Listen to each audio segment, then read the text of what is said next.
Graças e paz a todos os ouvintes, desse nosso vídeo, desse nosso canal.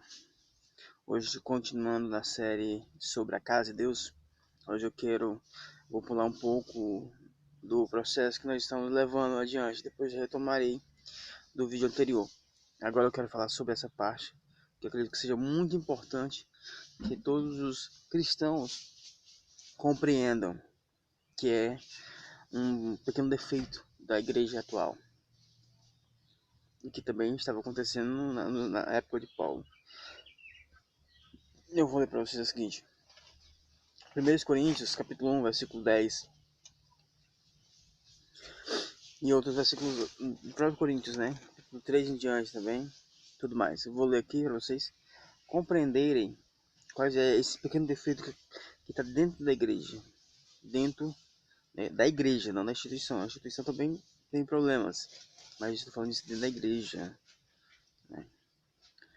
Capítulo 10. Rogo-vos, porém, irmãos, pelo nome de nosso Senhor Jesus Cristo, que digais todos uma mesma coisa, e que não haja entre vós dissensão. Antes sejam unidos em um mesmo sentido, em um mesmo parecer. Porque a respeito de vós, irmãos meus, me foi comunicado pelos da família de Cloé, que há contendas entre vós. Quero dizer com isso que cada um de vós diz: eu sou de Paulo, e eu de Apolo, e eu de Cefas, e eu de Cristo. Está Cristo dividido?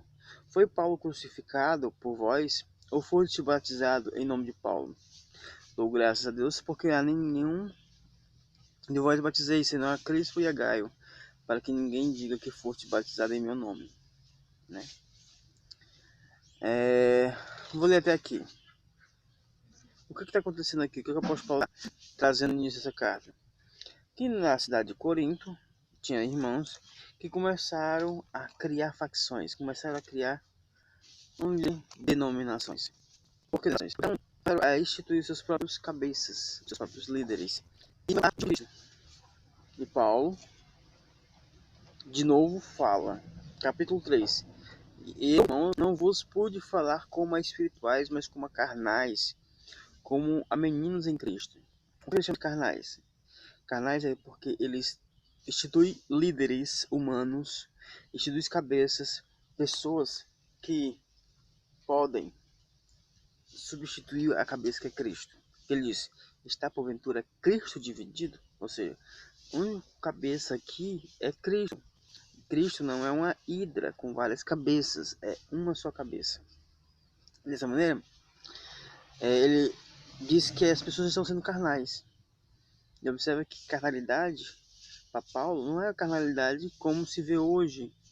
Porque hoje a carnalidade está mais envolvida com outras coisas. E aqui Paulo está bem claro.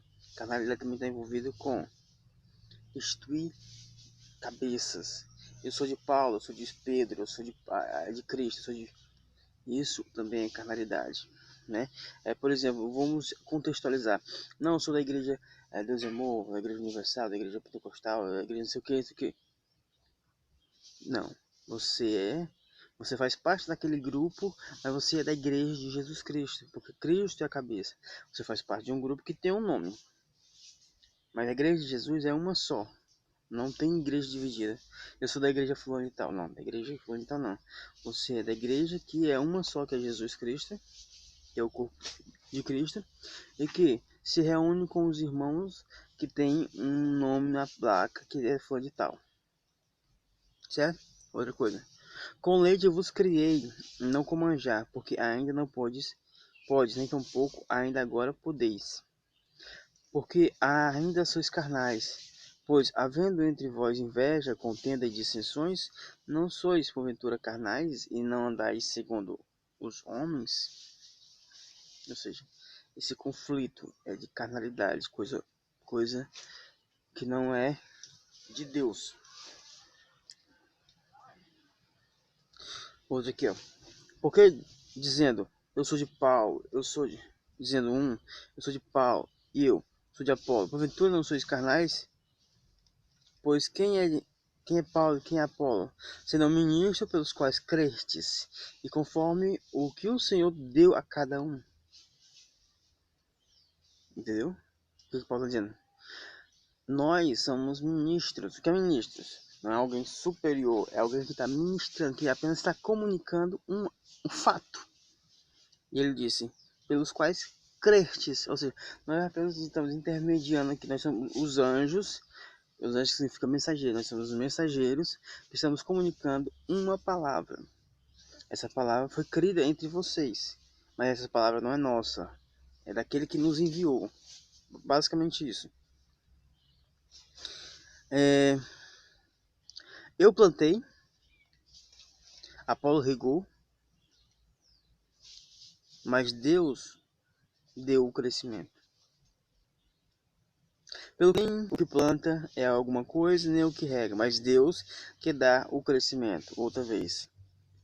Ele se exclui da jogada e coloca uma autoridade máxima. É Deus, é Deus, é Deus.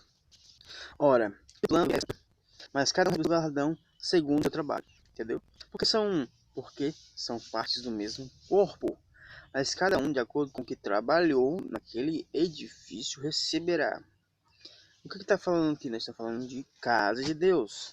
Casa de Deus. Porque não somos cooperadores de Deus. Nós somos cooperadores de Deus. Vós sois lavoura de Deus e edifício de Deus, segundo a graça de Deus que me foi dada. Pois eu, como sábio arquiteto, o fundamento, e como edificar, e outro edifica sobre ele. Mas veja cada um que edifica sobre ele. Está falando? Ele está falando que Deus, primeiramente, que eles são cooperadores, estão ajudando Deus no edifício. Lá atrás nós falamos que só Deus que tinha enviado seu filho, e só Jesus poderia construir um santuário para ele. Deus não habita em templos feitos por mãos de homens, é evidente. Mas ele enviou o filho. E Jesus era que está com a missão, de acordo com a profecia de Natan para Davi, lá atrás, Crônicas 17, que era o único que poderia edificar um santuário para Deus. Certo? E porque nós nos unimos a Jesus, também recebemos esse mesmo encargo de ser cooperadores de Deus neste edifício. Porque nós somos cooperadores de Deus, vós sois lavoura de Deus e edifício de Deus. Nós coopera com Deus, aquele que é trabalho de Deus. Segundo a graça de Deus, pois não sabe que ensinou, claro, lá na frente, em Coríntios 2, assim, os Coríntios, né, ele fala, não que nós pudéssemos pensar de nós mesmos, né? Também é que um mesmo livro aqui, Coríntios, ele fala que porque tu se gloria como se não tivesse recebido. Então é claro que ele entendia que tudo aquilo que ele fazia não era obra dele, era de Deus. Então era Deus que estava exercitando, fazendo aquele edifício, né? Criando, construindo. Pois eu, como saber arquiteto, o fundamento, e outro edifica sobre ele, mas veio cada um como edifica sobre ele. Fundamento Cristo. Por quem pode por outro fundamento, além do que já está posto, o qual é Jesus Cristo. Não pode por outro fundamento, é a pedra. É a pedra principal. Então, não se pode colocar um outro fundamento. Porque Paulo entende o que aconteceu, o que Jesus fez. Porque Jesus, num período histórico da sua vida, ele não diz o que está fazendo. Não diz. Ele apenas faz. Depois dele, os apóstolos era que as escrituras o que aconteceu com Jesus. E é isso que o apóstolo Paulo chama ele de sábio arquiteto, porque ele teve que reunir o conhecimento que ele tinha e olhar como é que tinha se cumprido em Jesus. E a realidade como é que foi se cumprida. Então ele entendeu e ele expôs isso pra gente. E isso virou o nosso fundamento. E se alguém esse um edifício de ouro, prata, pedra preciosa, madeira, feno, palha, obra de campo, o fogo será descoberto. E o fogo provará qual seja a obra de cada um. Se a obra que alguém edificou nessa parte permanecer, esse é galardão. Se a obra queimar, todavia como fogo. Não sabeis vós que sois o templo de Deus e que o Espírito habita em vós. Perceba, se alguém pôr nesse fundamento, construir um edifício, ele especifica ouro, prata, pedra preciosa, madeira, feno e palha. A obra de cada um será manifesta. Na verdade, o dia será. Que dia? O dia do juízo. Porque pelo fogo, Deus é o fogo consumidor, será descoberto. E o fogo provará qual seja a obra de cada um. Cada um, quando estiver diante de Deus, será provado. Porque aquele que construir um edifício fundamentado nesse edifício ouro, prata, pedra, as duros, eles ficarão, e pedras preciosas, eles ficarão intactos, né? Porque o fogo não vai consumir, o fogo apenas vai mais purificá-los mais ainda.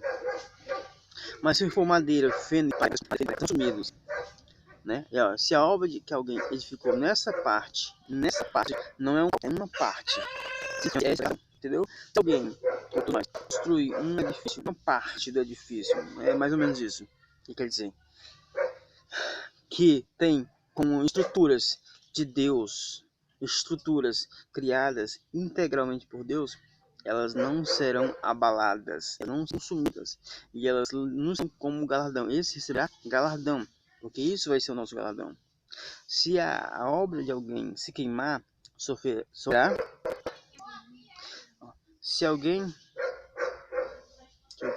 a obra de alguém se queimar, sofrerá detrimento, mas o tal será salvo, todavia, como pelo fogo. Veja só, se alguém, alguma parte, como combustível feito para que seja queimado, certo? Queimado, e a parte, será destruído, né? Em parte vemos, em parte profetizamos. Paulo também usa essa expressão. Em parte vemos, né? Não, em parte cremos e em parte profetizamos. Isso lá na frente, no capítulo 14, não estou certo. Mas ele disse, a parte que está convicta pela fé em Deus, integral, certeza, e é de acordo com a vontade de Deus, ela permanecerá. Aquilo que é conteúdo humano, aquilo que não é formado de acordo com a verdade de Deus, ele receberá detrimento, isso é, ele será apagado, anulado, certo? Então ele vai ser completado pela graça de Deus, mais ou menos, não é completado como se não tivesse já salvo, mas estou dizendo que ele vai receber aquilo que ele plantou como o seu edifício para sempre. Mais na frente nós vamos falar sobre isso aqui, porque Paulo ainda continua falando isso aqui lá na frente. Vamos terminar essa ideia aqui, vamos ir mais na frente. Então, se alguém destruir o templo de Deus, o templo de Deus, que sois vós, é santo, quer destruir, matar alguém, matou alguém, não. Destruir, o Paulo fala que é escravizar, destruir, viver em contenda, destruir, fazer com que a pessoa perca a fé ou se desvie da fé. É o destruir, não é matar, né?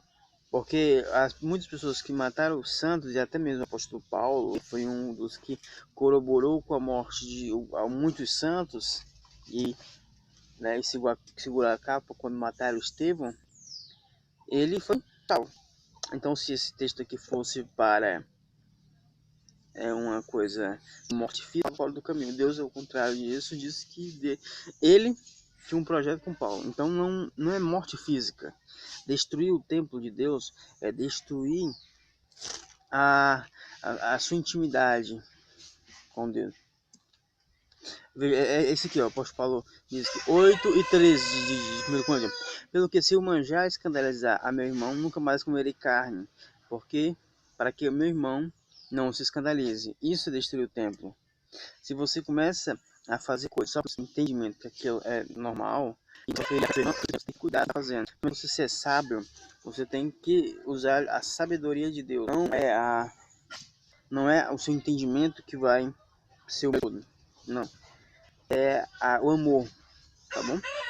Que é o Paulo bem fala no mesmo texto, ele diz assim, no tocante às coisas sacrificadas aos ídolos, sabemos que todos temos ciência. A ciência incha, mas o amor edifica. O que está dizendo? Todos nós temos ciência de quê? Que o ídolo nada é no mundo, é o que está aqui no contexto. Que o ídolo é nada no mundo, que o ídolo não é nada, que não é nada. Pode pensar tranquilamente, porque você dá graças a Deus. Ninguém pode pôr restrições à sua liberdade diante de Deus, se você dá graças a Deus por aquilo que come.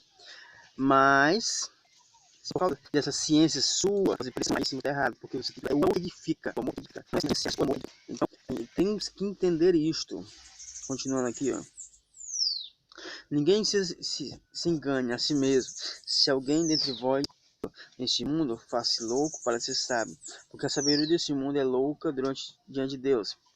Pois está escrito: ele apanha o sábio na sua própria astúcia. E outra vez, o Senhor conhece os pensamentos dos sábios, que são vãos. Ninguém se glorie nos homens, porque tudo é vosso. Ninguém se glorie nos homens. O que está dizendo? Ah, não, meu pastor é muito ungido, o pastor é muito poderoso, ele é muito sábio. Não, meu pastor, ele ora, as dons caem por terra, meu pastor levanta dos mortos. Se glorie nos homens, porque tudo é vosso. Tudo é vosso. Tudo isso que você vê é de você, é seu. Você também tem essa mesma autoridade em Cristo Jesus, porque quando ele falou lá, vocês por a mão dos enfermos e os curarão. Não é para crianças, certo? Não é só homens específicos, homens consagrados. Todos nós fazemos parte do mesmo corpo e não tem autoridade nenhuma, porque a autoridade é uma só, ela é o cabeça. A gente apenas expressa as nossas ordens e nós não somos a energia que criamos a luz, nós apenas somos a luz que resplandece. Deus é a luz que está em todos nós. E é o que habita em nós. Vós sois o templo de Deus. É o Deus que está em nós. E a glória dele é manifesta através das nossas ações. Continuando aqui, ó. Tudo é vosso. Seja Paulo, veja só. Seja Apolo, seja Cefa, seja o mundo, seja a vida, seja a morte. Você é a morte. Seja o presente, seja o futuro, tudo é vosso. Tudo é vosso. E vós, Cristo, e Cristo de Deus. Vosso e vós de Cristo e Deus. Veja qual o tamanho do nosso galardão, daquilo que Deus nos deu aqui. Aqui no sentido absoluto, não que cada um tá, mas aquilo que Deus já nos deu, né? Então, perceba que não devemos colocar homens sobre nós como cabeças, porque Cristo é a cabeça. Existem líderes, como no momento Deus levantou juízes, hoje tem juízes que está ali para guiar o seu povo, não para ser reis do seu povo, está sobre o seu povo, cobrar imposto do seu povo, que era o caso. E quando foram pedir para Samuel instituir um rei, ele ficou triste. Deus disse: não, ele não está traindo você, está me traindo. Aí depois Samuel pega e mostra para ele qual era o direito dos reis, tanto o imposto, e essas quiseram submeter a autoridade de Deus, mas quiseram reis, assim como as cidades pagãs quiseram reis. É assim que hoje em dia acontece na igreja, estão reis dentro da igreja, tem a ele para ele fazer bondade, cura e tudo mais, não é uma palavra de conforto, mas essas pessoas, elas têm que ser serviçais. Ao ser o maior, que ele seja o menor, alguém que serve, alguém que está ali nos cuidados de Deus integralmente, e que o povo que está vendo isso é que pela generosidade que há no coração de cada um, que é pela generosidade, o amor que Deus deu para cada indivíduo, ele deve manter e estruturar isto. Então veja aqui mais, ó. Aqui em 1 Coríntios também 15, de novo, na mesma ideia, ele diz o seguinte, ó. Continuando a mesma estrutura dos corpos, ele diz o seguinte, ó. Mas Deus dá o corpo como quer, e a cada semente o seu próprio corpo. Nem toda carne é carne, mas uma carne é a carne dos homens, e outra a carne dos animais, e outra a dos peixes, e outra das aves. E há corpo celeste e corpo terrestre, mas cada um... Deixa eu ver aqui. Mas um é a glória do terra celeste, o outro a glória do sol, e o outro a glória da lua, e o outro a glória das estrelas. Porque uma estrela difere em glória de outra estrela. O que ele está dizendo? Ele está dizendo que ao nosso corpo glorioso, de acordo com a estrutura que a gente edificar, como nós já lemos, nós vamos ser glorificados. E esse é o galardão de cada um de nós. Nos próximos vídeos nós vamos falar mais e mais, porque está um pouco já comprido, né? Tá com 23 minutos. Depois nós vamos falar mais sobre isso aqui. Eu quero que você compreenda que nós somos casa de Deus, e é esse que é o principal fundamento das escrituras, e é isso que a gente está querendo construir na cabeça de cada indivíduo, porque é isso que a palavra de Deus fala. O apóstolo Paulo se desbruçou bastante para explicar isso para os ouvintes.